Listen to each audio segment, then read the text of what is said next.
Ma'asyiral muslimin wal muslimat rahimani wa rahimakumullah. Ada 20 amal saleh yang disebutkan oleh para ulama, di mana 20 amal-amal saleh yang setiap hari bisa kita lakukan adalah penyebab orang bisa dimasukkan ke dalam surga. Singkat saja, yang pertama birrul walidain, berbuat baik kepada orang tua, dan ini pintu masuk surga paling cepat. Seorang anak yang berbuat baik kepada kedua orang tuanya. Yang kedua, imatatul adza min tariqin nas, berusaha untuk membuang hal-hal yang bisa mengganggu dari lalu lalang manusia di jalan. Dan itu disebutkan dalam sebuah hadis bahwa Nabi melihat ada seorang laki-laki yang berpindah-pindah tempat di surga. Kemudian sahabat bertanya, hebat sekali orang itu. Maka Nabi SAW menyebutkan amalannya. Kata Nabi SAW, fi syajaratin qata'aha min dhahri thariq, hanya karena memangkas batang pohon yang menjulur ke jalan, kanat tu'dhin nas, di mana batang pohon itu pengganggu manusia. Hanya itu amalannya. Tetapi di surga dia punya banyak tempat. Kemudian yang nomor 3, al-amanatu fil bai' wat tijarati wasidqi fil muamalatil maliyati bainan nas, berusaha amanah dalam jual beli, kemudian jujur dalam bermuamalah, khususnya berkaitan dengan harta dengan manusia. Karena Rasul yang mengatakan at-tajirus saduq al-amin ma'an nabiyyin was-siddiqina wasyuhada. Para pedagang, para peniaga yang jujur lagi amanah itu akan dikumpulkan bersama para nabi, para siddiqin dan para syuhada.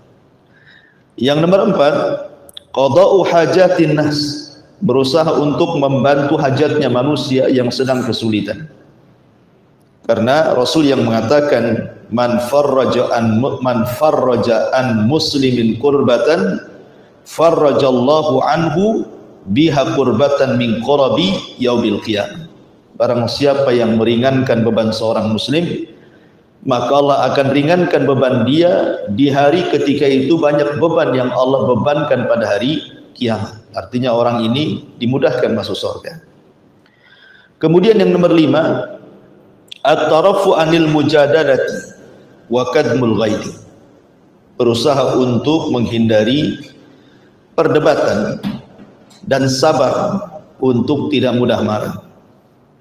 Karena Nabi SAW yang mengatakan bahwa orang-orang ini akan disediakan satu rumah di surga bagi orang yang dia berusaha untuk tidak melakukan perdebatan walaupun dia di pihak yang benar. Kemudian nomor 6, as-salatu ala waqtiha, berusaha untuk salat tepat waktu.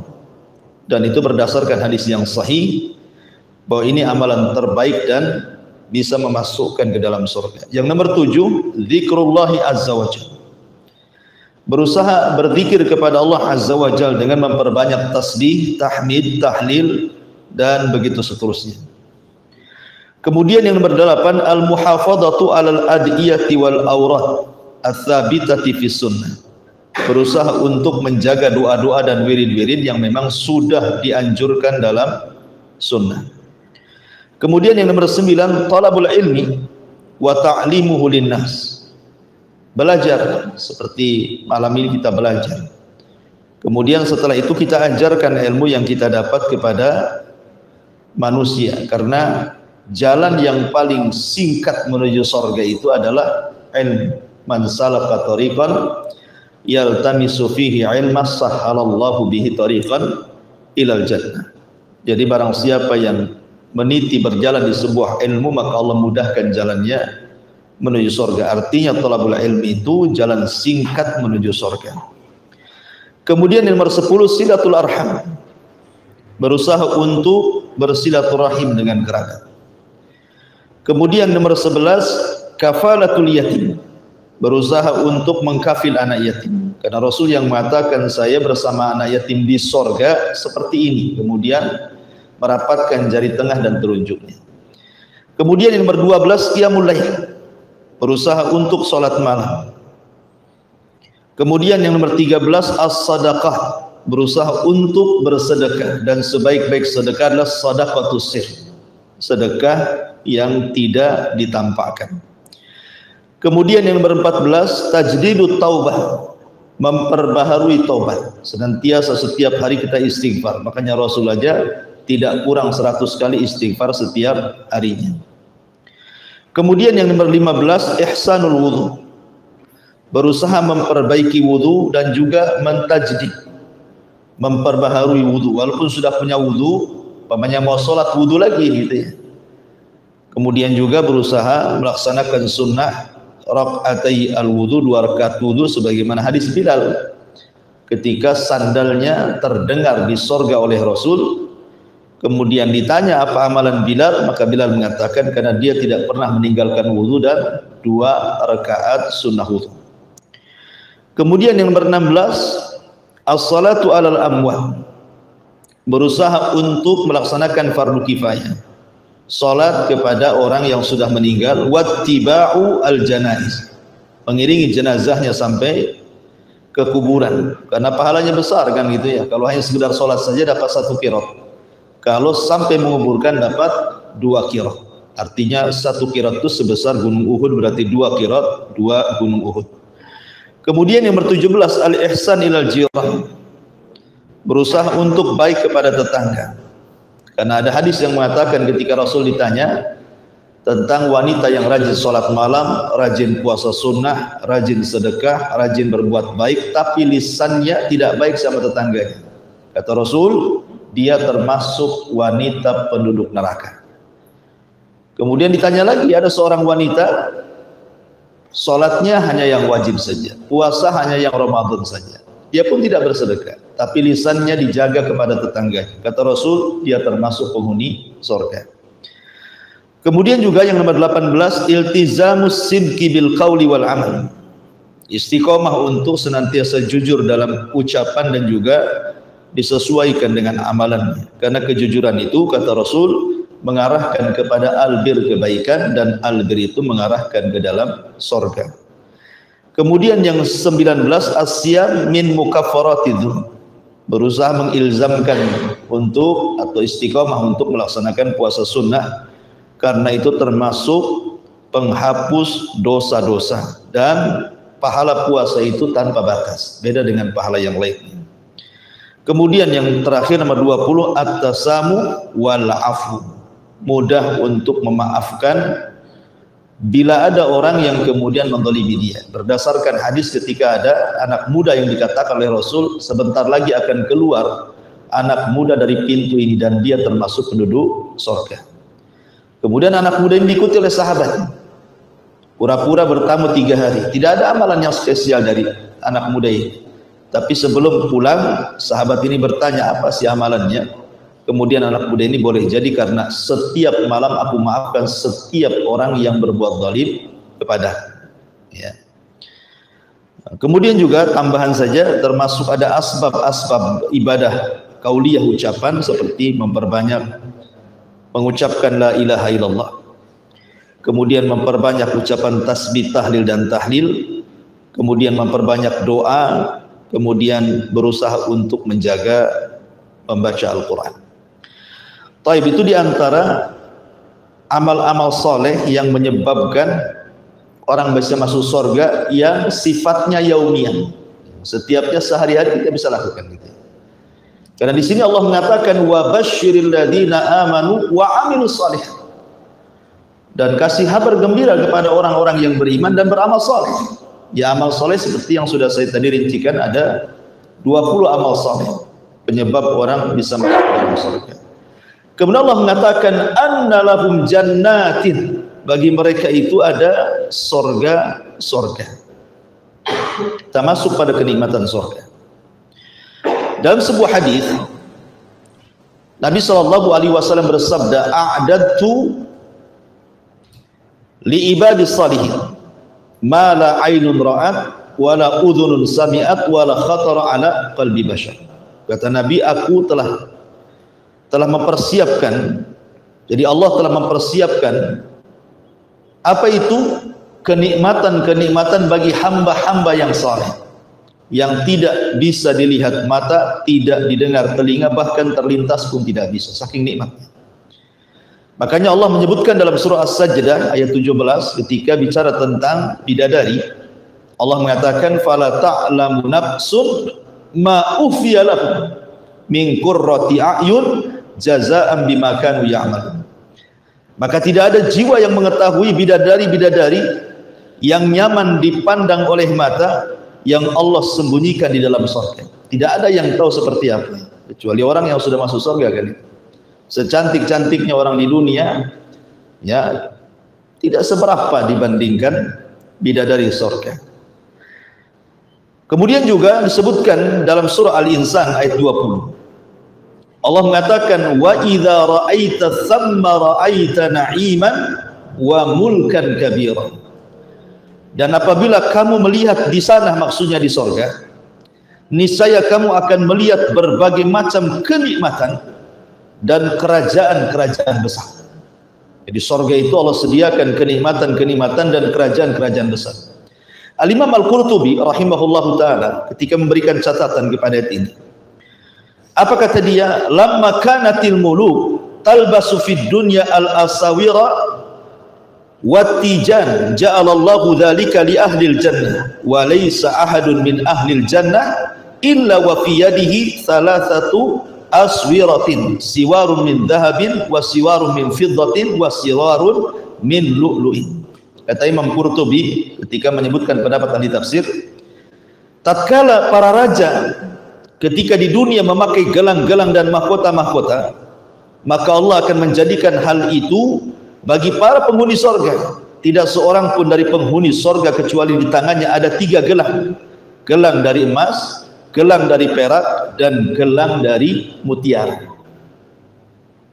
Dan ingat bahwa sahabat Abdullah ibn Abbas radhiyallahu anhu mengatakan laisa fil jannati syai'un mimma fid dunya illal asma. Tidak ada satupun yang berada di sorga dibandingkan dengan dunia itu kecuali hanya kesamaan nama, bukan hakikat. Ya, tentu emas di dunia dengan di sorga juga akan berbeda. Perak di dunia dengan di sorga juga berbeda. Istana di dunia dengan di sorga akan berbeda. Termasuk semua jenis makanan minuman, walaupun ada kemiripan nama. Di dunia ada pisang, di sorga ada pisang. Di dunia ada kurma, di sorga ada kurma. Di dunia ada anggur, di sorga ada anggur. Itu hanya kemiripan nama saja, kata Abdullah bin Abbas. Hakikatnya tidak seperti itu. Karena hakikatnya tadi mala ainun ra'at wala udhunun sami'at wala khatara ala qalbi bashar. Hakikatnya tidak bisa dibayangkan.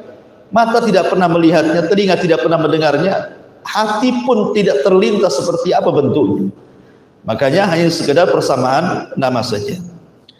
Taib, kita mulai kisah surga ini dari titian. Ya. Ma'asyiral muslimin yang dimuliakan Allah Subhanahu wa taala. Manusia ketika sudah proses hisabnya dan selesai hisab, tentu dibentangkan kepada mereka satu jembatan, dan di bawah jembatan itu neraka jahanam. Dari sini kita tahu bahwa tidaklah orang masuk surga kecuali harus melewati neraka. Tidak ada satupun orang yang masuk surga kecuali harus lewat neraka. Karena tidak ada manusia yang masuk surga kecuali harus melintasi titian. Sementara titian itu dibentangkan di bawahnya jahanam. Dan Allah Subhanahu wa taala berfirman di dalam Al-Qur'an, wa in kuntum illa wariduha, dan kalian pasti akan melewatinya. Semua kalian pasti akan melewatinya. Ma'asyiral muslimin yang dimuliakan Allah Subhanahu wa taala, orang-orang yang melewati surga itu Maka Allah Subhanahu wa taala bentuk mereka dengan kelompok-kelompok, ataupun dalam bahasa Quran itu wasiqa ladina amanu ilal jannati zumara. Dan orang-orang yang akan menghuni surga itu mereka akan digiring berkelompok-kelompok. Jadi ada kelompok itu yang menyeberangi titian seperti kilat, atau sudah di ujung, gitu ya. Ada yang seperti kedipan mata, atau sudah di ujung. Ada kelompok itu seperti kuda balap, gitu ya, atau sudah di ujung. Ada kelompok itu yang lari kencang, atau sudah di ujung. Dan yang terakhir adalah yang yahubbu habwa, merangkak-rangkak, gitu ya. Kadang hampir jatuh, kemudian berdiri lagi, dan begitu seterusnya. Itu yang akhir melintasi titian. Lah kemudian ma'asyiral muslimin yang dimuliakan Allah Subhanahu wa taala, setelah kemudian mereka berada di sebuah tempat yang namanya kontor. Kontor itu artinya ujung daripada titian siratal mustaqim. Berarti sudah dekat ke pintu surga. Lah terjadi kisos di sini kan? Terjadi kisos antara orang-orang yang pernah menzalimi dengan orang yang dizalimi. Kalau seandainya kemudian masih tersisa pahalanya, berarti ada kesempatan masuk surga. Tetapi kalau seandainya tidak ada lagi yang tersisa pahalanya, bahkan menanggung dosa orang yang dizaliminya, berarti dia harus dimundurkan kembali dan diadab neraka jahanam sampai habis dosanya, baru kemudian dimasukkan kan itu. Lah ketika kemudian manusia berada di pintu surga, maka Allah Subhanahu wa taala lewat lisan Rasul itu, maka manusia akan bersab-sab situ menjadi mi'atu wa isyruk. Jadi ada sekitar 120 saf. Ya, di pintu-pintu surga itu dibuat 120 saf ke belakang, kayak orang sholat gitu, ada saf-saf. Ya tentu saf yang paling depan adalah ulul azmi minar rusul. Mereka adalah para ulul azmi. Nuh gitu ya, Ibrahim, Musa, Isa, Musa, dan Rasul kita tentunya. Kemudian di bawahnya minan nabiyyin, para nabi. Kemudian siddiqin, orang-orang yang jujur. Kemudian syuhada. Kemudian orang-orang saleh. Ya. Dan tentu yang paling depan adalah umat Rasul. Karena yang paling pertama masuk surga juga nabi, kemudian disusul dengan umatnya. Makanya Rasul mengatakan, walaupun kami umat yang terakhir, tetapi justru yang awal-awal masuk surga, ya kan? Anda tahu antum di saf keberapa ya? Itu kalau ada di situ. Ya mudah-mudahan kita berharap ada di situ. Ma'asyiral muslimin yang dimuliakan Allah Azza wa Jalla, ketika itu mereka kan nggak bisa masuk surga. Kenapa? Karena pintu-pintunya kan tertutup. Akhirnya kemudian Nabi Shallallahu Alaihi Wasallam yang maju ke depan, kemudian mengutuk pintu surga. Kemudian malaikat Ridwan penjaga surga mengatakan, man, siapakah? Kata Nabi SAW, ana Muhammad, saya adalah Muhammad. Tawadhu, tidak menyebutkan title, tidak menyebutkan saya Rasul, saya Nabi, saya ulul azmi, tidak. Artinya Rasul mengajarkan kerendah dirian. Dan itu perlu dicontoh gitu ya, karena di zaman sekarang ini kalau punya titel, kadang-kadang namanya gak disebut, titelnya disebutkan itu. Kenalkan saya RT, kenalkan saya RW, gitu kan. Kadang-kadang ya, sombongnya dulu. Artinya bahwa Nabi SAW ditanya, Muhammad, oh kata Ridwan, aku diperintah Allah tidak boleh membuka pintu surga kecuali engkau yang minta.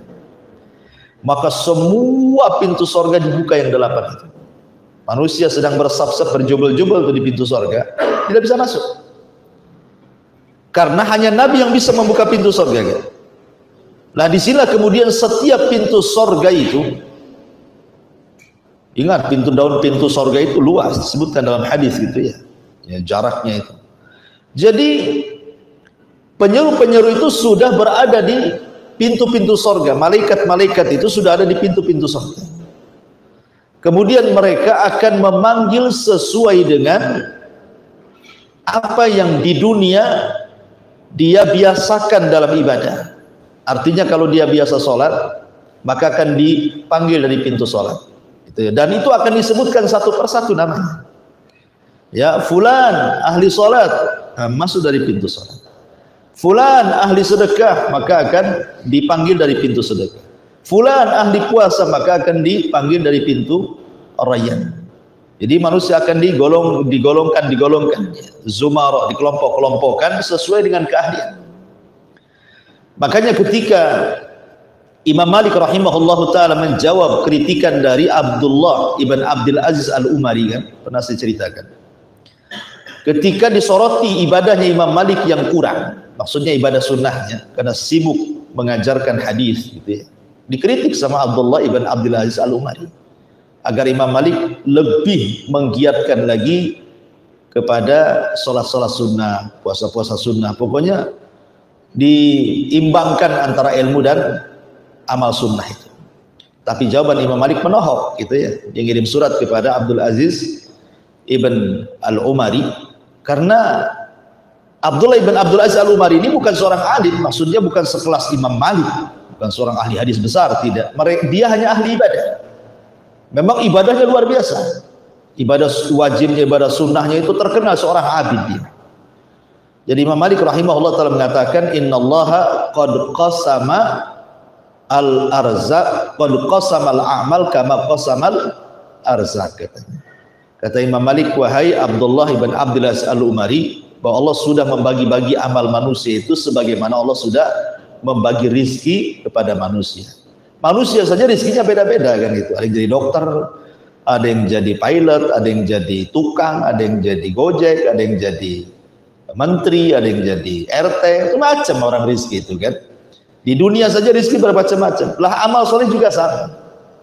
Terkadang ada orang yang dilebihkan dari puasanya. Makanya Imam Malik meneruskan, farubba sa'imin, farubba rajulin yuftah lahu saum walam yuftah lahu sadaqah, kata beliau. Boleh jadi orang itu dibukakan pintu puasa, tapi pintu sedekah dia nggak dibuka. Kalau puasa rajin, suruh sedekah agak malas, gitu maksudnya. Kalau suruh sholat malam luar biasa, suruh puasa pulang udah lapar. Jadi orang itu nggak sama semuanya, kata Imam Malik, karena orang itu diberikan karunia masing-masing. Ya, makanya kenapa pintu sorga pun dibuat demikian. Karena ada orang yang kemudian dilebihkan dari sholatnya, ada orang yang dilebihkan dari sedekahnya, ada yang dilebihkan dari tobatnya, ada orang yang dilebihkan dari jihadnya, dan begitu seterusnya. Makanya pintu sorga dibentuk masing-masing kelebihan dari ibadah di dunia. Makanya nanti masing-masing dipanggil. Tetapi adakah kemudian orang yang dipanggil dari semua pintu? Ada. Siapa? Abu Bakar. Abu Bakar Siddiq radhiyallahu anhu akan dipanggil dari semua pintu. Apakah hanya Abu Bakar? Tidak. Ada beberapa orang seperti wanita yang melaksanakan 4 kewajiban. Kata Nabi SAW, idza shallatil mar'atu khamsaha wa shamat syahraha wa hafizat farjaha wa ata'at ba'laha qila laha udkhulil jannah min ayyi abwabis samaniyah syi'ti, gitu. Kata Nabi SAW, apabila seorang wanita menjalankan sholat, menjaga sholat wajibnya, menjaga puasa Ramadannya, menjaga kemaluan dan kehormatannya, kemudian taat kepada suaminya, maka dia akan dipanggil dari 8 pintu sorga sesuai dengan wanita itu kehendaki. Jadi ada beberapa amalan yang bisa orang itu dipanggil dari semua pintu sorga. Ma'asyiral muslimin yang dimuliakan Allah Subhanahu wa taala. Sebelum saya lanjut kepada kenikmatan di dalam sorga, sorga itu digambarkan di dalam Al-Quranul Karim dengan beberapa nama. Ada kemudian dalam Quran itu sorga disebut Darussalam, tempat keselamatan. Kenapa? Karena di sorga itu tidak ada yang membahayakan. Karena orang masuk surga itu betul-betul akan selamat. Selamat lisannya, tidak mencaci, tidak memaki. Selamat hatinya, tidak ada yang dengki, tidak ada yang hasad. Makanya Allah mengatakan, wa naza'na ma fi sudurihim min ghillin ikhwan. Kami cabut dalam hati penduduk surga itu kedengkian. Jadi hati penduduk surga itu adalah satu hati. Lisannya juga tidak membahayakan, perbuatannya tidak membahayakan, kemudian hatinya pun tidak membahayakan, selamat. Selamat, ya kan? Selamat akhlaknya. Termasuk juga nanti dijelaskan ketika bicara tentang kenikmatan surga, termasuk selamat fisiknya. Penduduk surga tidak meludah, penduduk surga tidak kencing, penduduk surga tidak berak, penduduk surga tidak mengeluarkan dahak, bahkan tidak mengeluarkan mani, madi, wadi, dan begitu seterusnya. Ya, selamat fisiknya. Bagi wanita tidak ada haid, tidak ada nifas. Bahkan bodinya selamat, tidak melahirkan. Karena wanita rusak bodi itu karena melahirkan kan itu. Akhirnya melar gitu. Dulu istri antum pertama nikah langsing kayak bidadari. Punya anak 3, oh udah melar kan, gak jelas gitu. Ya karena melahirkan itu yang kemudian merubah fisiknya kan. Di surga nggak melahirkan. Jadi kalau pengen anak ya nanti tinggal diciptakan oleh Allah Azza wa Jalla. Nanti dijelaskan itu. Ya, intinya bahwa surga itu daru salam, tempat selamat. Orang masuk surga selamat. Makanya salam pertama malaikat ketika kita masuk surga, apa kata malaikat? Salamun alaikum bima sabartum fa ni'ma uqba dar. Keselamatan bagi kalian. Karena engkau sudah sabar di dunia, sekarang balasannya. Dan ini surga sebaik-baik tempat untuk kalian, kata para malaikat yang menjemput orang-orang yang masuk ke dalam surga. Kemudian yang kedua ada namanya Jannatu Adn.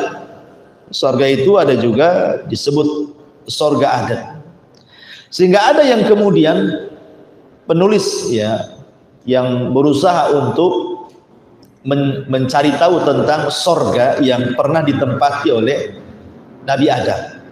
Sebenarnya surga yang pernah ditempati Nabi Adam itu ada di langit atau ada di bumi? Ada yang berpendapat bahwa surga yang ditempati Nabi Adam itu adanya di Yaman, di Aden sana. Tetapi pendapat yang kuat tidak. Surga yang ditempati Nabi Adam yang di langit sana. Itu pula surga yang akan ditempati oleh seluruh anak turunannya. Dan itu yang kuat berdasarkan nas Al-Quran dan juga sunnah-sunnah Nabi SAW. Adapun berdasarkan nas Al-Quran karena Allah mengatakan di dalam Al-Quran itu Adam suruh turun. Adam suruh turunkan. Ihbitu minha jami'a. Turun kalian semuanya kata Allah. Yang namanya turun dari atas ke bawah lah kan gitu. Kalau surga Aden itu maksudnya di Aden Yaman. Ya, saya pernah ke Aden, tidak ada bekas-bekas surganya. Minimal ada bekas-bekasnya kan itu. Jadi intinya bahwa surga Aden di sini bukan surga Aden yang ada di negeri Yaman. Aden yang ada di langit sana. Kemudian juga Al-Quran mengistilahkan Darun Naim. Naim diambil dari fa'il, artinya kenikmatan yang bertambah. Naim itu artinya kenikmatan yang banyak dan bertambah. Karena di surga itu kenikmatannya bertambah. Pamannya walaupun sama-sama minum nih, hari ini minum susu, besok minum susu. Susu rasa besok itu berbeda dengan rasa sekarang. Susu rasa lusa itu berbeda dengan susu kemarin. Ya, jadi makin hari makin lezat. Begitu juga buah-buahan. Pamannya sekarang kita makan buah nih, ada 3 buah anggur. Kita makan buah anggur pertama. Ya, lezat sekali. Kemudian setelah itu ambil buah anggur yang kedua, lebih lezat lagi. Kemudian yang ketiga lebih lezat lagi, gitu maksudnya. Dia akan bertambah kenikmatannya. Setiap hari akan bertambah. Makanya disebut Daru An-Naim. Kemudian juga disebut Darul Maqam. Dar al-Maqam. Tempat maqam, kedudukan yang sangat mulia. Dan di surga maqam yang paling tinggi adalah maqam Nabi SAW. Ya, makanya disebutkan maqamam mahmudan. Allah mengatakan dalam setiap doa azan gimana? Allahumma rabba hadhihi da'wati tama wassalatil qa'imah ati Muhammadanil wasilata wal fadilah wa ba'athu maqaman mahmuda. Jadi makam yang paling tertinggi adalah makam mahmud. Tempat yang paling terpuji, dan itu adalah tempat yang paling tinggi khusus untuk Rasul kita Muhammad sallallahu alaihi wasallam. Kemudian di kiri kanannya ada disebut makam al-wasilah dan makam al-fadilah. Ati Muhammadanil wasilah wal fadilah. Berarti ada 2 makam di sini. Setelah makam mahmudah paling tinggi, di bawahnya ada 2 makam. Makam wasilah itu diberikan kepada istri Fir'aun namanya Asiyah bintu Muzahim. Kemudian makam mahmudah diberikan kepada ibunda Isa bin Maryam, Maryam bintu Imran. Dan 2 wanita ini keduanya akan menjadi istri Nabi sallallahu alaihi wasallam di surga. Maka bahasanya wa ati Muhammadanil wasilata wal fadilah. Berikan kepada Muhammad itu wasilah, maksudnya Asiyah bintu Muzahim, wal fadilah maksudnya Maryam bintu Imran. Jadi 4 wanita terbaik akan jadi keluarga Nabi. Kita tahu bahwa kamula minan nisa katsir. Kamula minar rijal katsirun walam yakmul minan nisa illa arba, kan itu ya. Laki-laki sempurna itu banyak, tapi perempuan yang sempurna tidak ada kecuali 4. 1 Asia bintu Muzahim, 2 Maryam bintu Imran, 3 Khadijah bintu Khuwailid, dan yang terakhir putri Rasul Fatimah bintu Muhammadin SAW. Semua akan jadi keluarga Nabi. Asia akan dipersunting Nabi di sorga, Maryam akan dipersunting Nabi di sorga, Khadijah ya sudah jelas istrinya, ya kan, Fatimah sudah jelas-jelas anaknya akan berkumpul. Jadi makom yang paling tinggi. Kemudian setelah itu makomnya ulul azmi dan begitu seterusnya, karena sorga itu saya ulangi bertingkat-tingkat. Kemudian juga yang nomor 5, sorga itu disebut juga dar al-khuldi, tempat di mana orang dikekalkan di dalam. Makanya tidak benar buku yang diterbitkan oleh siapa saya lupa namanya, buku itu judulnya ternyata sorga dan neraka tidak kekal. Kita katakan keduanya kekal berdasarkan nas Quran dan hadis Nabi SAW, kekal selamanya. Tentu kekekalan sorga akan berbeda dengan kekekalan Allah, karena sorga itu awalnya tidak ada, diciptakan baru ada, ya kan. Kalau Allah sebelumnya tidak didahului dengan ketidakadaan, Allah itu akan senantiasa ada. Dan kekalnya sorga itu karena Allah yang berkehendak. Artinya kekalnya sorga tergantung kepada kehendak Allah. Jadi tidak sama kekalnya Allah dengan kekal sorga. Tapi yang jelas Allah berkehendak sorga itu dikekalkan, maka disebut darul khuldi. Kemudian ada disebut jannatul ma'wa, ya, tempat kembali. Artinya tempat kembali kita bukan di bumi. Ma'wa itu tempat kembali kita, ya. Jangan sampai kemudian kita jadikan dunia ini tempat kembali kita, sehingga menghabiskan seluruh energi kita, harta kita, tenaga kita hanya untuk membangun istana di bumi. Percuma, ya kan? Kalau orang kemudian membangun istananya di bumi dengan membeli istana yang megah, kendaraan yang mewah, tanah yang luas, dan begitu seterusnya, nanti juga akan ditinggal. Betapa banyak orang-orang kaya setelah numpuk kekayaannya kemudian meninggal, kekayaannya direbutan ahli warisnya, kan? Karena memang dunia itu bukan tempat kembali. Makanya Nabi SAW mengatakan kepada Abdullah ibn Umar radhiyallahu anhu, kun fid dunya ka'annaka gharib aw abirus sabil. Abdullah ibn Umar, jadilah di dunia ini seperti orang asing yang hanya lewat sesaat, ataupun jadikan dunia ini tempat persinggahan saja, singgah saja sebentar, nanti akan jalan lagi, ya kan? Karena memang tempat kita bukan di dunia tetapi di sorga. Makanya ada istilah sabda Nabi yang mengatakan man ahabba liqa Allah ahabballahu liqa'ah, wa man kariha liqa Allah karihallahu liqa'ah. Barang siapa yang cinta berjumpa dengan Allah, Allah cinta berjumpa dengan dia. Siapa yang benci berjumpa dengan Allah, Allah pun benci berjumpa dengan dia. Apa maksudnya?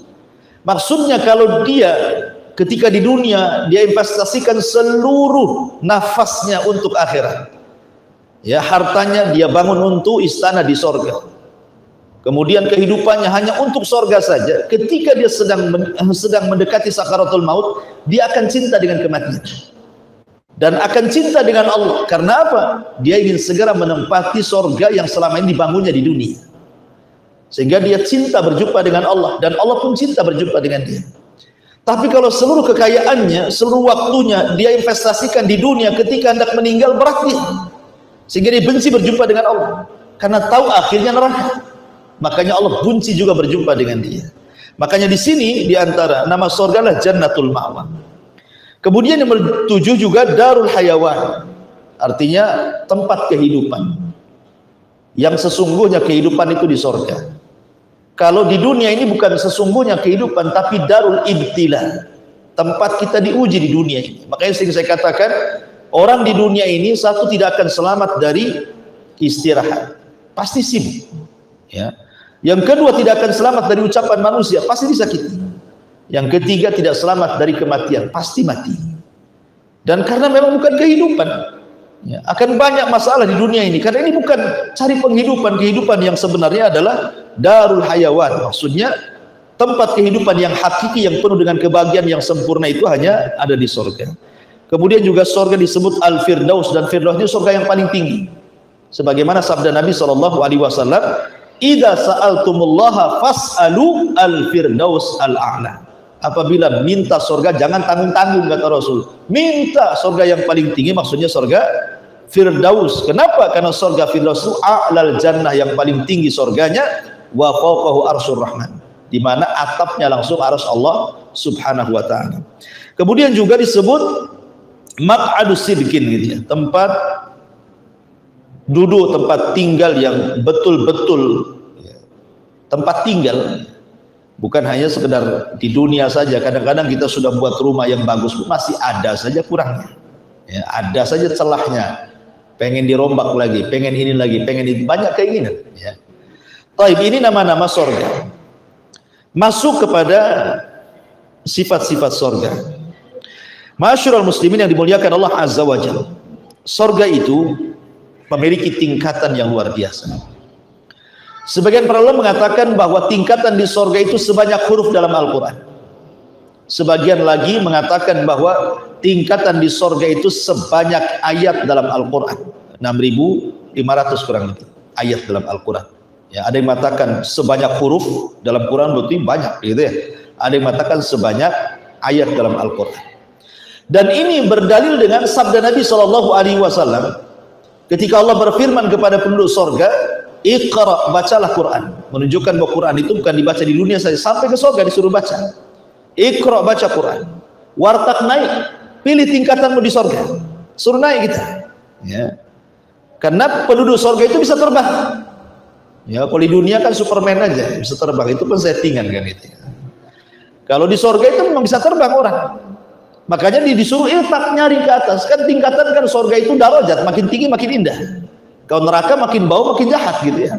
Jadi suruh naik, suruh terbang ke atas. Ya, sebagian lama mengatakan dikasih rop-rop. Rop-rop itu kasih sayap di belakang, terbang ke atas. Ya kan? Kemudian disuruh mencari tingkatannya di surga. Kemudian kata Nabi SAW, warattil, tetapi tartilkan bacaanmu, jangan tergesa-gesa. Warattil kama kunta turattil fid dunya. Kemudian Rasul mengatakan, fa inna manzilataka inda akhiri ayatin taqrauha. Tempat dudukmu, maksudnya tempat tingkatanmu di sorga itu disesuaikan dengan akhir ayat yang kau baca di dunia. Artinya semakin banyak gemar membaca Quran, semakin tinggi tingkatannya. Jadi bacaan Quran itu salah satu peninggi derajat, ya, di akhirat itu, ya. Ma'asyiral muslimin yang dimuliakan Allah Azza wa Jalla. Dari sini kata Syekhul Islam Ibn Taimiyah rahimahullah taala mengambil istinbat dari hadis ini bahwa tingkatan sorga itu sebanyak ayat di dalam Al-Quran, ya. Ada juga yang mengatakan sebanyak huruf di dalam Al-Quran. Lah dari tingkatan-tingkatan sorga itu Allah kecualikan ada mi'atu darajatin. Jadi ada 100 derajat tingkatan yang itu dikhususkan untuk para mujahidin. Karena memang para mujahidin itu memang terkenal perjuangannya di dunia kan. Sudah menghabiskan waktunya, biayanya, bahkan nyawanya, sehingga derajatnya dikhususkan. Ada khusus, ya kan, 100 derajat itu para khusus bagi para mujahidin. Taib. Adapun kemudian sorga sendiri memang tidak dijelaskan berapa tingginya kan. Al-Quran hanya menyebutkan lebarnya saja. Ya, wasari'u ila magfirati min rabbikum wa jannatin arduhas samawat wal ardh, kan itu ya.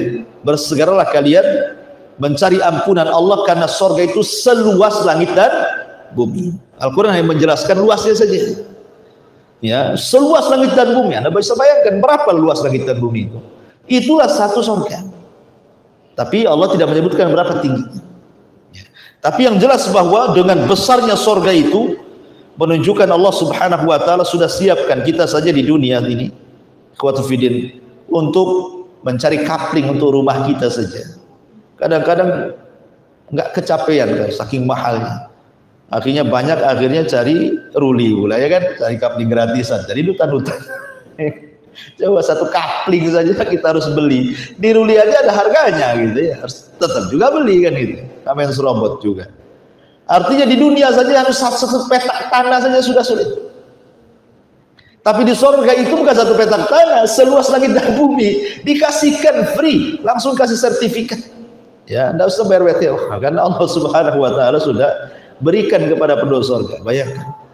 Tetapi kita diberikan tanah yang luas, terkadang juga orang tidak tergoda kan. Terkadang orang kalau datang kotak infak di depan itu masih juga 2.000 yang masuk, seolah-olah satu petak di surga itu masih 2.000 harganya. Kan itu ya. Di dunia saja enggak ada itu harga satu petak rumah 2.000, itu tetap juga 20 juta gitu ya, 40 juta.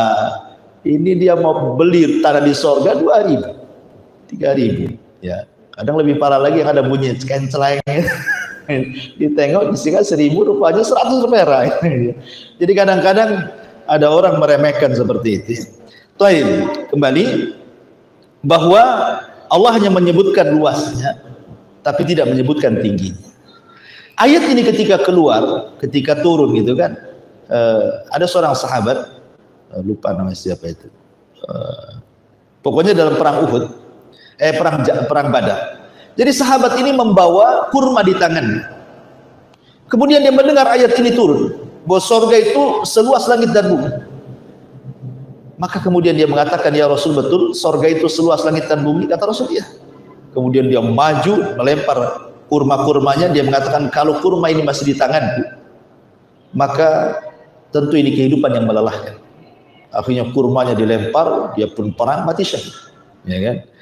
Begitulah para sahabat, kalau urusan surga itu tidak bisa ditawar-tawar. Seperti kasusnya siapa? Ayahanda Jabir bin Abdullah. Jadi Jabir bin Abdullah ini punya ayahanda namanya Abdullah ibn Haram. Abdullah ibn Haram ini cacat, pincang, ya, sudah tua, nggak layak untuk jihad. Cuman masalahnya dia akan cemburu dengan teman-temannya yang ketika perang Badar terlibat dan Allah menangkan. Kemudian terjadi perang Uhud, dia ingin terlibat. Masa di Badar saya nggak ikut, di Uhud nggak ikut juga gitu. Jadi dia mengatakan kepada Nabi SAW, izinkan aku. Tapi kemudian Jabir mengatakan, ya Rasulullah, janganlah kau izinkan ayahku, dia pincang, dia sudah tua, gak layak perang, anak putrinya pun banyak, siapa yang bisa merawat mereka? Kedengaran bapaknya marah, emosi, ngomong sama Jabir, ya Jabir, laulal jannah la afartuka iya. Kayak Jabir, enak saja kau ngomong, ya, mau menghentikan perang.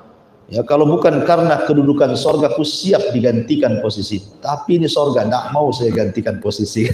Akhirnya dia orang yang pertama mati syahid dalam Uhud, Abdullah ibn Haram. Dan dia satu-satunya sahabat yang diajak bicara Allah saat kematian. Jadi ketika dia mati syahid, Allah memanggil ruhnya.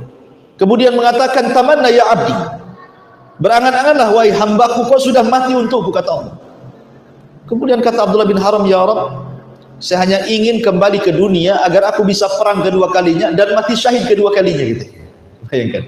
Kata Allah, mustahil orang mati hidup lagi, yang lain saja. Maka Abdullah bin Haram mengatakan, kalau begitu sampaikan kondisiku di sisimu kepada Jabir putraku dan kepada seluruh para sahabat. Dari sini turun ayat, wala tahsabannal ladzina qutilu fi sabilillahi amwatan bal hum ahya'in inda rabbihim yurzaqun. Jangan kau kira orang mati syahid itu mati. Mereka hidup di sisi Allah dan mereka diberikan rezeki yang melimpah. Ayat ini menghabarkan kondisi siapa? Abdullah bin Haram kepada semua umat Islam. Karena itu permintaannya. Kan itu ya.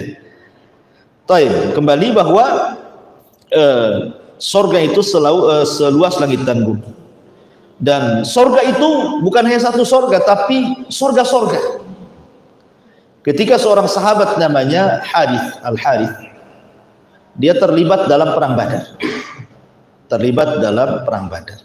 Cuman masalahnya Al-Harith ini, ketika belum perang, jadi para sahabat menata pasukan di malam hari untuk keesokan hari perang.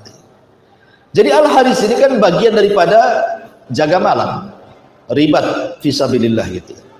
Rupanya ada seorang sahabat yang namanya malam hari, dikiranya Al-Harith ini musuh yang menyusup, dipanah, mati kan itu ya.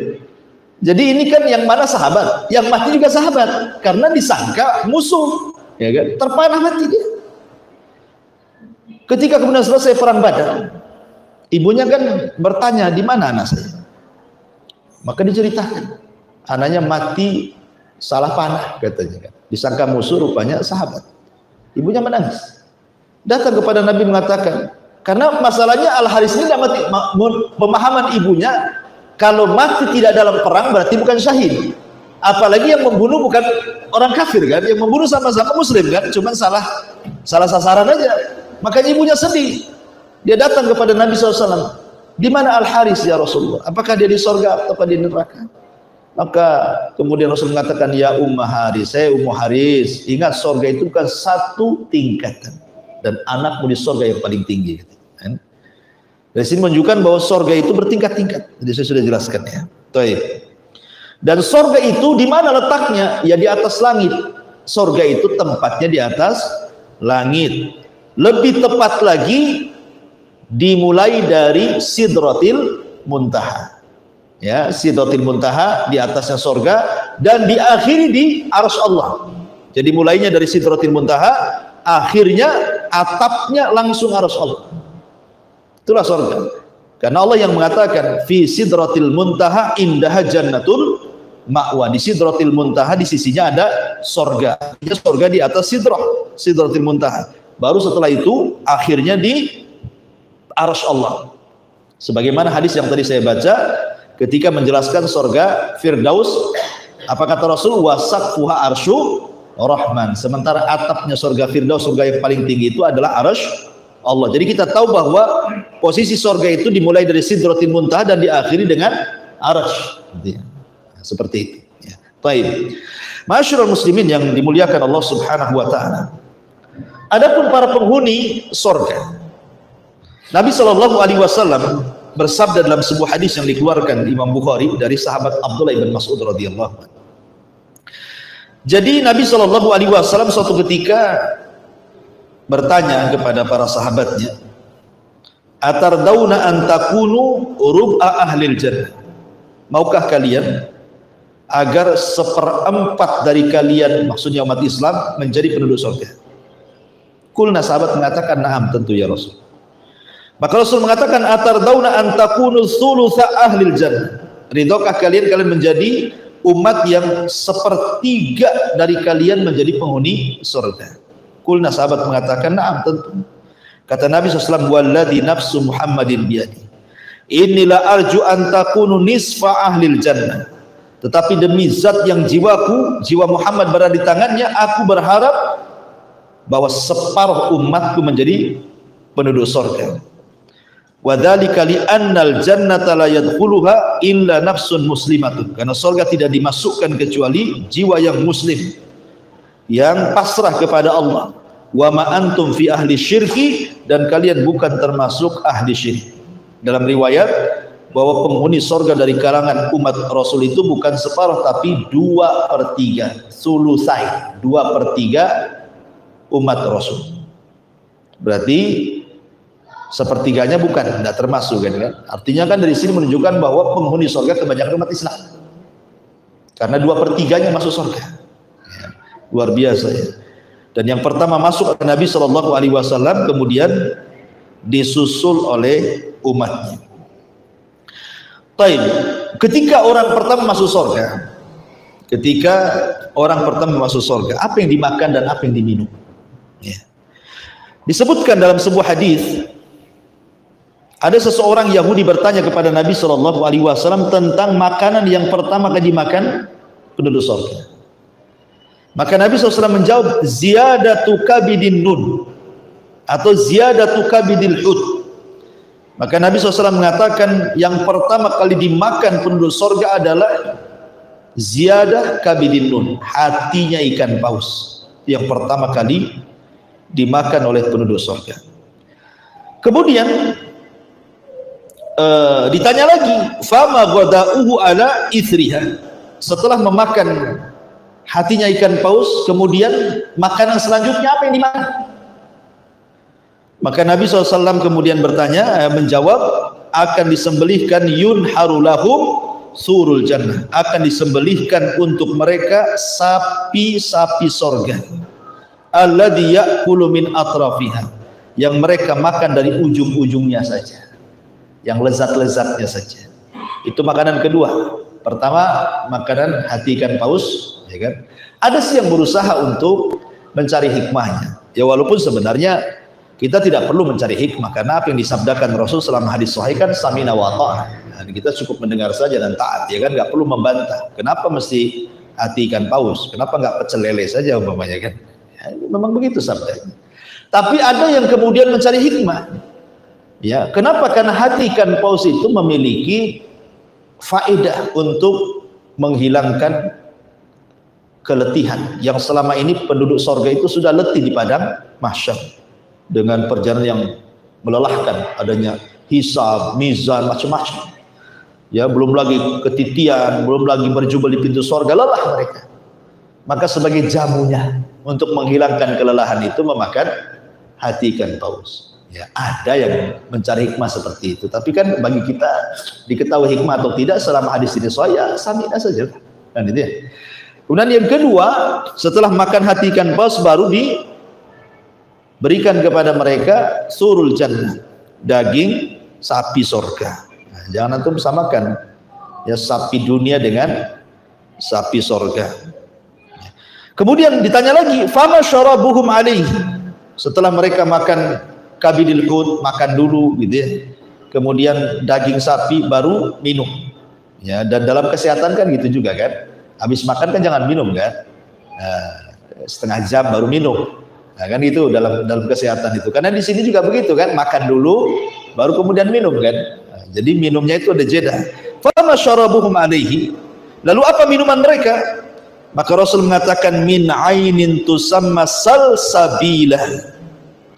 Kata Nabi SAW, maka minuman yang pertama kali diminum penduduk surga adalah diambil dari mata air salsabilah. Jadi minumannya namanya salsabilah. Ada yang mengatakan air jahe, ya wedang jahe bahasa kitanya ya kan. Tapi kan wedang jahe di sini kan beda dengan wedang jahe di sana kan itu ya. Jadi ambil dari mata air salsabilah. Gitu. Kata orang Yahudi ini sodaqta kau benar wahai Muhammad. Dan Allah mengatakan ukulu hadaim wa dhilluha tilka uqbal ladina taqaw wa uqbal kafirina nar. Dan buahnya tak henti-henti dengan naungannya, demikian pula itulah tempat kesudahan bagi orang-orang yang bertakwa. Taib ya. Di surga itu saya ulangi dari awal adalah tempat yang penuh dengan keselamatan. Selamat fisiknya, selamat lisannya, selamat hatinya. Dari Jabir bin Abdullah radhiyallahu anhu, Nabi SAW bersabda, "Inna ahlal jannati ya'kuluna fiha wa yashrabun, wala yatfulun, wala yabulun, wala yataghawwatun, wala yamtakhitun." Qalu fama balu ta'ami? Qala jusa'un wa raskhun karushil miski yulahhamuna at-tasbiha wa tahmida kama tulhamuna nafsa. Sesungguhnya penduduk surga itu mereka makan aja, minum saja, namun mereka tidak meludah, mereka tidak kencing, mereka tidak buang hajat, mereka tidak mengeluarkan dahak. Ada orang bertanya, berarti nggak ada toilet di surga Ustaz? Ya nggak ada, ngapain itu ada toilet? Oh nggak buang hajat, nggak kencing, apa ini dibuatkan toilet? Di surga itu tidak ada kamar mandi, tidak ada toilet, ya kan? Dan tidak pernah mandi juga. Memang badan mereka bersih, ya, selamat dari bau badan, tidak ada daki, gitu ya. Oh nggak ada yang keluar lah, cairan-cairan yang dibenci oleh penduduk dunia itu nggak ada di surga. Kemudian para sahabat bertanya, lalu bagaimana nasib makanan di perut mereka kalau mereka tidak buang hajat ya Rasulullah? Maka Rasul mengatakan cara membuang hajatnya dengan cara bersendawa. Itulah buang hajatnya. Kan gitu. Kalau kita itu berarti kenyang gitu. Tapi kalau di surga ya maksudnya sendawanya itu adalah buang hajatnya, atau dengan cara berkeringat dan keringatnya berbau minyak misik. Ini keringat ini sebagai buang hajat, subhanallah. Jadi senanglah keringat berbau misik gitu kan. Kalau kita aja buang hajat di dunia, makanya ada sepiteng itu karena jijik manusia melihatnya dan tidak mau menciumnya kan gitu. Ini keluar keringat bau misik lagi. Mereka diilhami selalu bertasbih dan bertahmid sebagaimana kalian selalu bernafas. Karena seluruh makhluk di surga itu, benda apapun, pohon apapun, mereka akan bicara. Jadi bisa bicara semuanya. Sendok bisa bicara, gelas bisa bicara, piring bisa bicara, semua bisa bicara. Ya. Dan mereka senantiasa bertasbih dan bertahmid. Semua yang di surga itu, semua. Dan kalau ngirim pesan itu, pamannya antum ingin berjumpa dengan Nabi SAW, kan mustahil. Surga antum di bawah, Nabi berada di makom di atas surga Firdaus, gimana? Tapi pengen ketemu. Ya. Maka tinggal ngomong saja, nanti akan tersampaikan kepada Nabi SAW dan Rasul yang turun menemui kita. Tidak mustahil kita berjumpa dengan Nabi SAW. Dan Rasul pun ingin berjumpa dengan kita. Rasul rindu ingin berjumpa dengan kita. Kata Nabi SAW saat 5 hari menjelang wafatnya kan dia ziarah ke kuburan Uhud. Kemudian pulang menangis.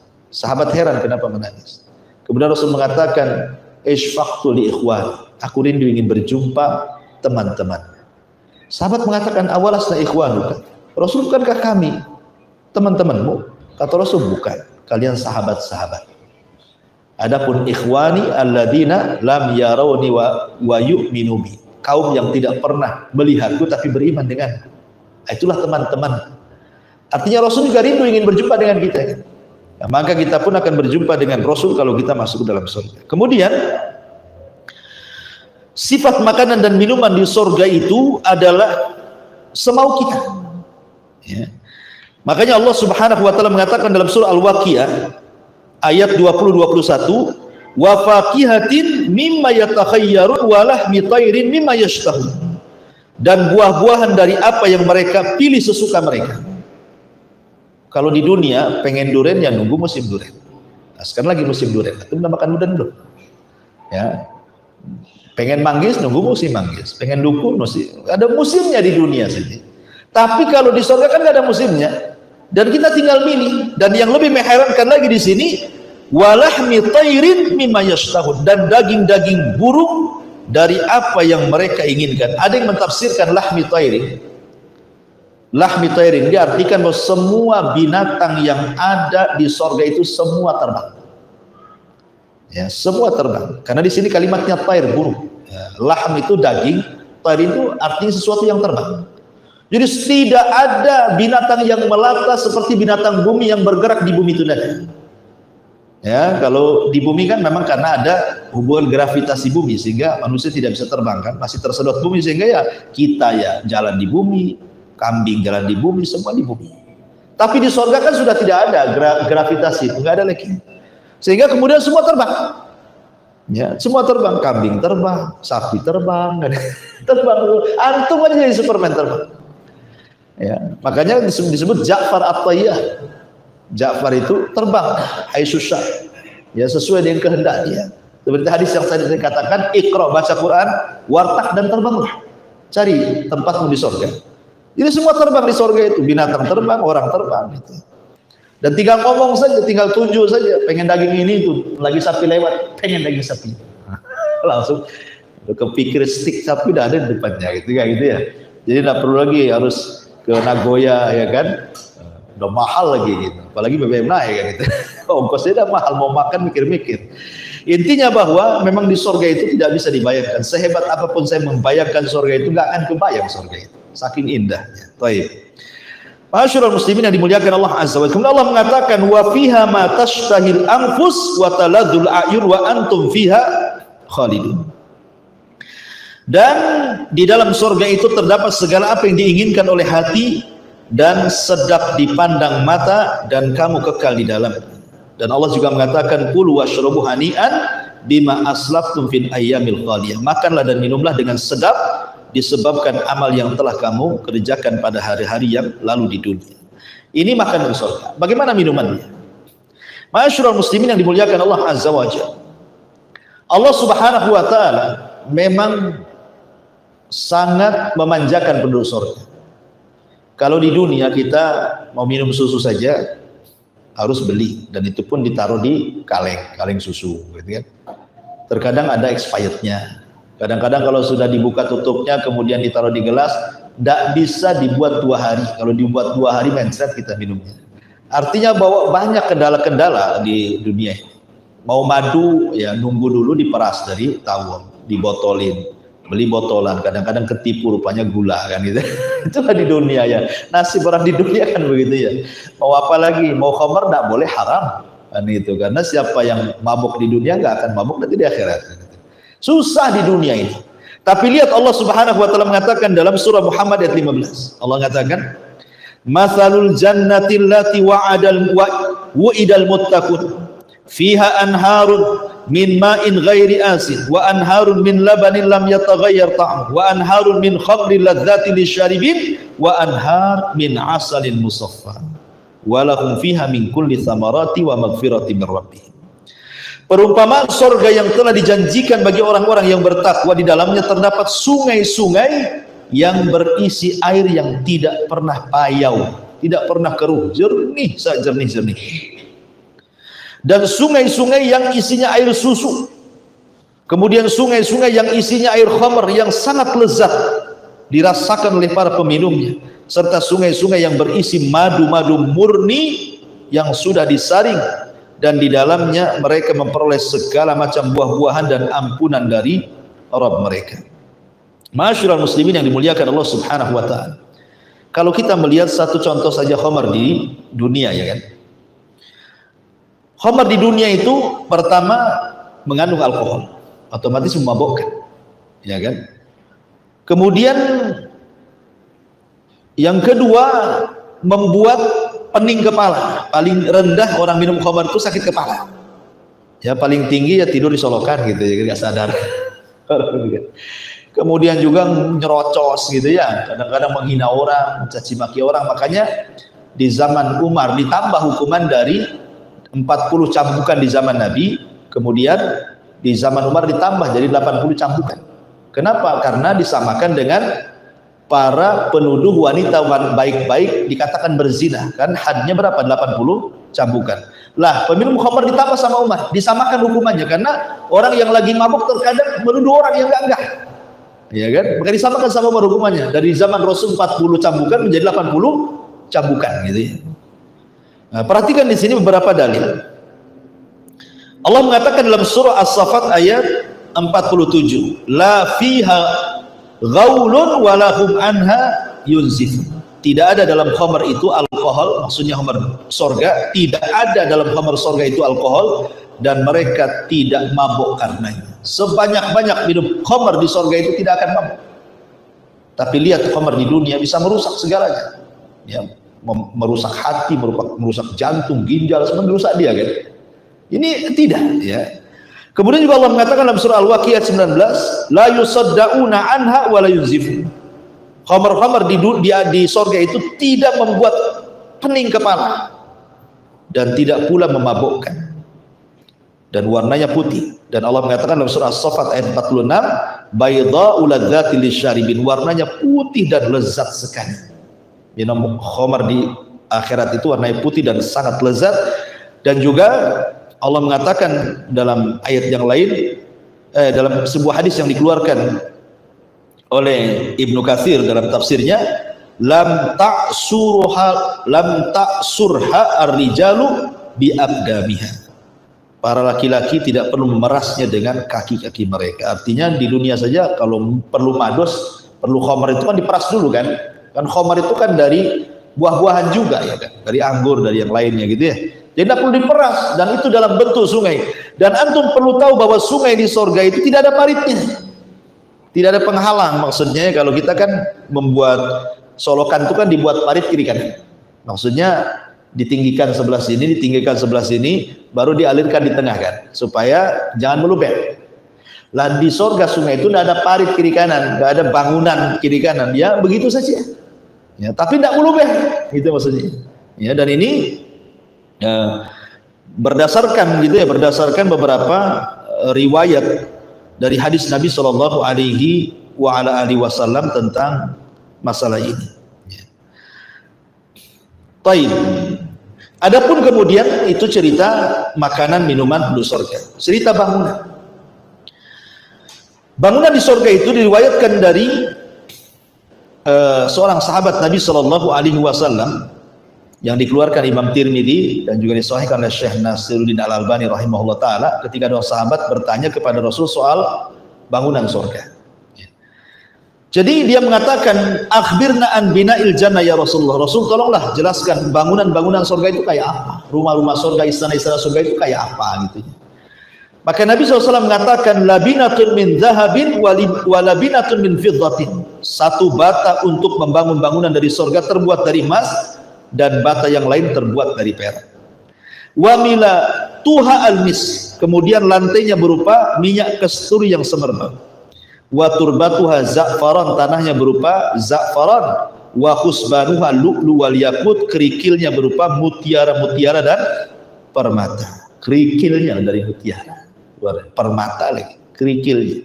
Di dunia saja ada mutiara dan permata, mahalnya luar biasa. Dan kita bangun rumah itu bukan 1, 2 pasir, 1 truk kan gitu. Kalau 1 truk mutiara dengan permata dah kaya itu. Tapi itulah pasirnya. Itu bangunan-bangunan di surga itulah pasirnya seperti itu.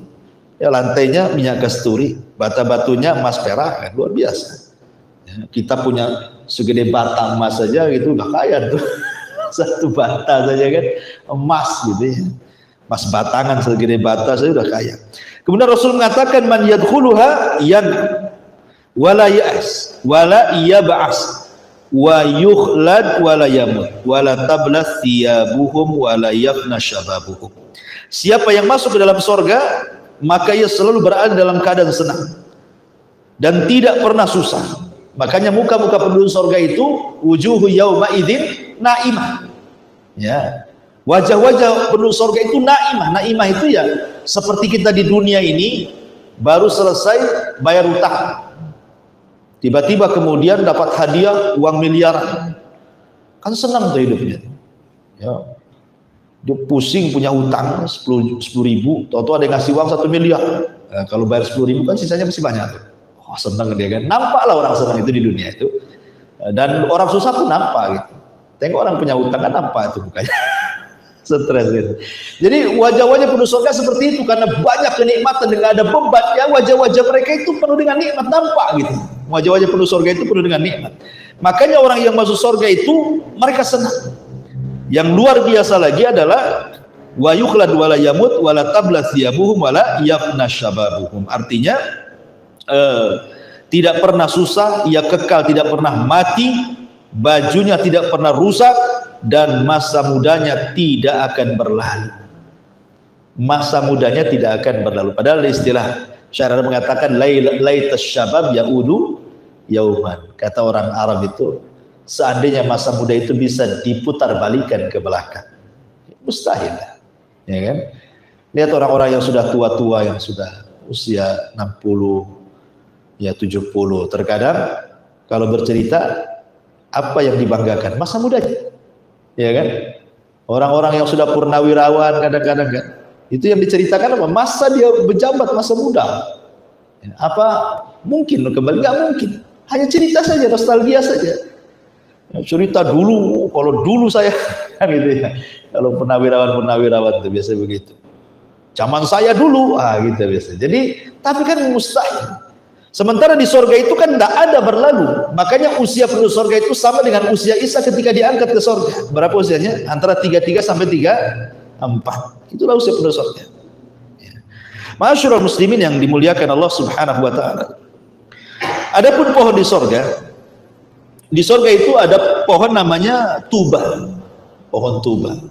Allah mengatakan badal Islam gharib wa sayaudu ghariban kama bada fatubadil ghuraba. Islam itu awalnya asing, nanti akan asing. Beruntunglah orang-orang yang asing itu. Tuba. Ada yang mengatakan tuba di sini syajarul jannah, syajaratul jannah, pohon yang ada di surga. Di mana Nabi SAW kemudian menjelaskan nih, inna fil jannati la syajaratun yasirur raqibu fi dhilliha mi'ata sanati. Di surga itu ada satu pohon. Seorang mengendarai berjalan di bawah naungannya selama 100 tahun tidak putus tuh bayangannya. 100 tahun pakai kuda balap untuk memutus bayangan pohon tidak akan terputus.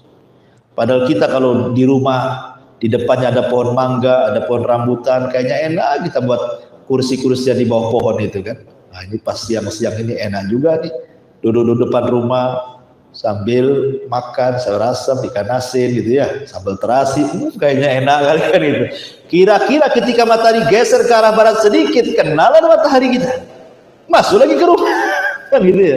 Kita ini mau bernaung di bawah pohon itu, paling berapa menit lah kita bisa bernaung di sini. Lebihnya ketika matahari bergeser ya panas lagi.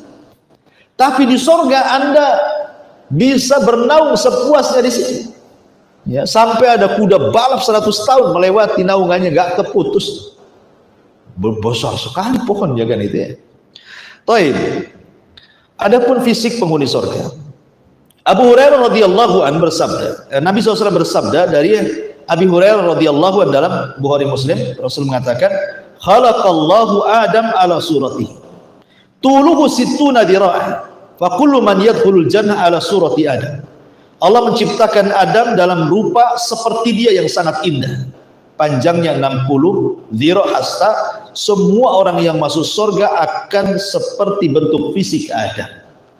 Kalau di dunia kan macam-macam tuh orang itu, ada yang tinggi ideal gitu ya, ada yang pendek, ada yang lebih pendek lagi cebol gitu ya kan. Ya. Terkadang menjadi hinaan orang. Fisik orang tuh kadang-kadang menjadi hinaan orang kan di dunia ini. Gara-gara tinggi dibilang si tawil, si tinggi gitu. Gara-gara pendek dibilang si cebol gitu. Gara-gara gendut dibilang si gedrum. Nah, macam-macam di dunia ini. Salah, fisik aja harus dijaga, kalau nggak dijaga dihina orang. Tetapi fisik penduduk surga itu semua sama, tidak akan berubah fisiknya, sempurna fisiknya. Karena ingat bahwa Nabi SAW mengatakan, yuhsyaru ma baina sakti ila syaikhil fani yaumal qiyamah fi khalqi Adam wa qalbi Ayyub wa husni Yusuf murdan mukahhalid. Ya, bagaimana Rasul menggambarkan nih bentuk penduduk surga. Mereka dibangkitkan di usia antara bayi dan manusia tua di hari kiamat sama dengan bentuk Adam. Artinya tidak ada anak dan tidak ada orang tua, semua sama seperti Adam. Dan Adam itu orang tampan. Ya. Kemudian Rasul mengatakan hatinya sama dengan Ayub dan tampannya sama dengan Yusuf. Penduduk surga itu hatinya sama dengan Ayub. Hati Ayub itu seperti apa? Sabar. Dicaci maki orang diam saja. Itu hati Ayub. Makanya kalau seandainya kita bicara tentang sabar itu, sabarlah seperti sabar Ayub. Itu istilah saja. Gak mungkin kamu sabar seperti Ayub. Tetapi karena kalau cerita tentang Imam Sabirin, imamnya apa, orang-orang yang ingin sabar, itulah Ayub orangnya. Ayub itu nabi yang paling sabar. 18 tahun dia diuji oleh Allah Subhanahu wa ta'ala dengan berbagai macam kefakiran, penyakit, meninggalnya anak-anak, tetapi tidak pernah mengeluh satu kalimat pun kepada Allah Azza wa Jalla. Luar biasa. Hari ini kita lihat pemerintah baru akan menaikkan BBM, baru akan, belum ya, walaupun setelahnya dinaikkan, tapi baru akan saja sudah macam-macam kan ngomong. Itu tidak hendak membela pemerintah atau enggak, maksudnya baru akan dapat penguatan. Wow, udah kebayang tuh masa depan tuh. Wah, ini kalau BBM naik nih, ya ini pasti naik, itu pasti naik. Udah kalau duluan kan gitu. Padahal belum kejadian, setelah kejadian makin ngeluh lagi. Ya, karena tidak sabar tadi. Ya, jadi terkadang seperti itu. Jadi di surga tidak ada hati-hati yang seperti itu. Kenapa? Karena terpenuhi ekonominya. Ya, kalau di dunia ngeluh karena tidak terpenuhi ekonomi, makanya ngeluh kan itu ya. Di surga terpenuhi semuanya. Ya. Jadi apa lagi mau berbuat jahat apa lagi? Semua sudah ada. Ya. Makanya salah satu kemudian kalau mengurangi kejahatan ya harus ekonominya harus mapan kan itu. Walaupun tak jarang juga yang membuat jahat lah, mapan-mapan ekonomi pula lebih parah gitu ya. Intinya bahwa di sini bahwa hati mereka sama dengan Ayub dan ketampanan mereka seperti Yusuf. Bayangkan kita cerita Nabi Yusuf ketika emak-emak yang ada di Mesir itu meledek Zulaiha. Zulaiha katanya, masa tergoda dengan budaknya, malu-maluin saja katanya. Kata Zulaiha, dia tak tahu budakku seperti apa katanya.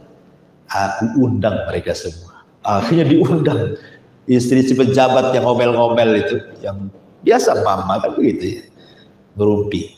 Diundang, kasih buah-buahan, kasih pisau.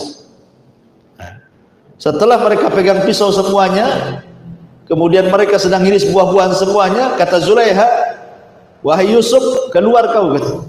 Keluar. Oh, dipandang semua sama mama pejabat itu. Apa kata mereka? Mahadal illa malakun karim. Ini bukan manusia, ini malaikat katanya. Gitu. Bayangkan mereka sampai membayangkan Nabi Yusuf ini bukan manusia, ini malaikat katanya. Ini bukan manusia, malaikat. Kemudian fakotokna, bukan kotoa, pakai tas lagi. Kotok. Nah, bahasa Quran itu beda. Kalau kotoa satu irisan, kalau kotok itu artinya beriris-iris. Fakotokna aidiyahunna, mereka mengiris-iris. Bukan buah-buah, jadinya diiris-iris semuanya. Ya, jadi habis dan tidak terasa karena orang khusyuk itu kadang-kadang sakit pun tidak terasa. Tengok anak-anak main game, nggak makan seharian nggak nongkrong, nggak terasa lapar itu. Jadi walaupun diurus nggak terasa karena saking khusyuknya melihat Yusuf gitu. Sampai dibilang malaikat. Coba bayangkan, baru tahu mak-mak ini kata Zulekha, itulah Yusuf. Kenapa aku tergoda dengan dia? Akhirnya bapak-bapak pejabat takut istrinya terfitnah. Akhirnya mereka buat pasal karet, kita penjarakan saja Yusuf katanya. Akhirnya dipenjara lah Yusuf gara-gara itu kan. Nah, kembali bahwa intinya bahwa di sini bagaimana penduduk sorga itu setampan Yusuf, sehati Ayub, setinggi Adam. Luar biasa kan itu. Kemudian juga kesibukan penduduk sorga. Allah mengatakan dalam surah Yasin ayat 55, Inna ashabal jannah al-yawma fi syughulin faqih. Sungguhnya penduduk sorga itu di dalam kesibukan yang menyenangkan.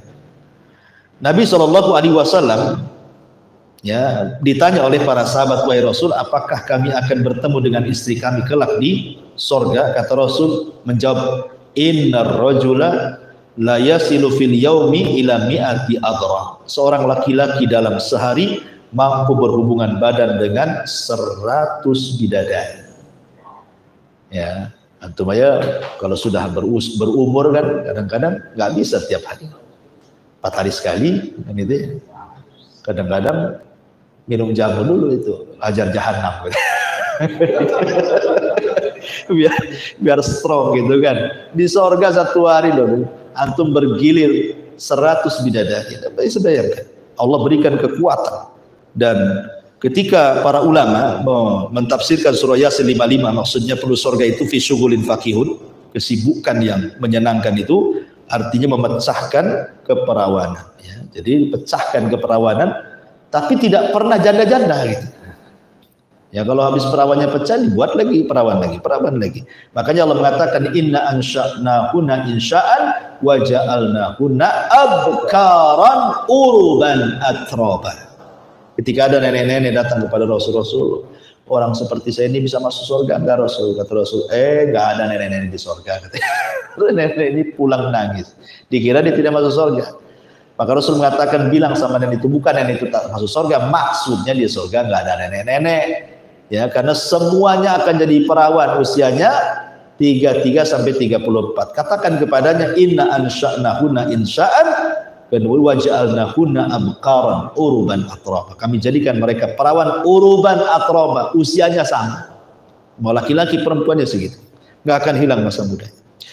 Kemudian kemah-kemah di surga. Inna fil jannati khaymatun min lu'lu'in mujawwafatin arduha sittuna mila. Di surga ada kemah dari mutiara yang dilubangi, lebarnya 60 mil. Antum kalau mau honeymoon dengan istri, mau hangout atau apa istilahnya kan, harus bayarlah ke hotel kan. Kadang-kadang kalau mau ke hotel yang agak mahal, tak ada pula duit gitu. Terpaksa kelas melati. Ya sesuai dengan pesa lah kan itu. Tapi di surga disediakan fasilitas kamar disediain. Karena tahu sebenarnya surga itu dunia ini miniatur surga. Apa yang kita hajatkan, disenangkan di dunia itu disediakan di sana gitu. Apa sih kemauan kita?